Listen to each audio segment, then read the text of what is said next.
51 വർഷത്തെ പ്രവാസ ജീവിതം അവസാനിപ്പിച്ച് നാട്ടിലെത്തിയ ഗഫൂറിനെ കാത്തിരുന്നത് അപ്രതീക്ഷിത വരവേൽപ്പ്.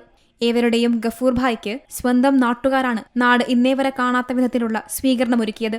KSRTC ബസ് വാടകയ്ക്കെടുത്താണ് മരുതൻചിറ ഗ്രാമത്തിലെ ജനങ്ങൾ കരിപ്പൂർ വിമാനത്താവളത്തിലിറങ്ങിയ ഗഫൂറിനെ വരവേൽക്കാനെത്തിയത്. മൈക്ക് അനൗൺസ്മെന്റ് അകമ്പടിയോടെ പിന്നീട് നാട്ടിലെത്തിയതോടുകൂടി പടക്കം പൊട്ടിച്ചും താളമേള കൊഴുപ്പോടെയുമുള്ള വമ്പൻ സ്വീകരണം.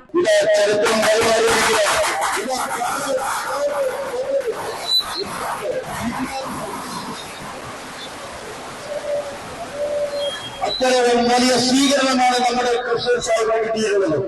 ലോകം കാണാത്ത തരത്തിലുള്ള വരവേൽപ്പ് സ്വീകരണമാണ് ഇപ്പോൾ. പ്രവാസ ജീവിതം ആരംഭിച്ച അന്നു മുതൽ മലപ്പുറം മാറാക്കര തയ്യിൽ ഗഫൂർ നാടിനു വേണ്ടി ചെയ്തിട്ടുള്ളത് നിരവധി സഹായങ്ങളാണ്. അതിന്റെ സ്നേഹം തിരിച്ചു കൊടുക്കുകയായിരുന്നു നാട്.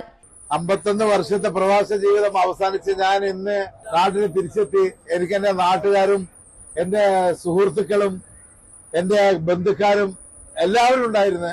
എയർപോർട്ടിൽ വന്നിട്ടുണ്ടായിരുന്ന KSRTC ബസ്സിലാണ് എല്ലാവരും വന്നത് എയർപോർട്ടിനകത്ത്.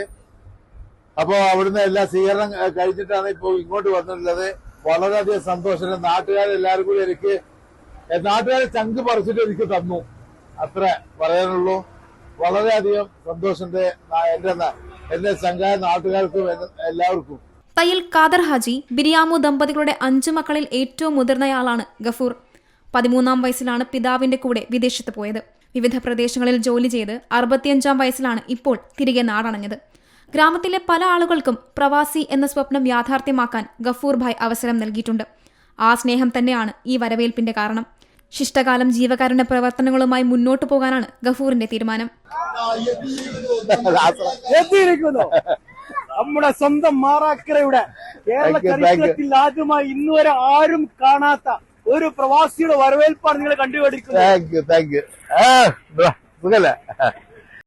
ഏറ്റവും പുതിയ വാർത്തകളും വിശേഷങ്ങളും വിരൽ തുമ്പിലറിയാൻ സീ മലയാളം ന്യൂസ് എല്ലാ ഡിജിറ്റൽ പ്ലാറ്റ്ഫോമുകളിലും ലഭ്യം.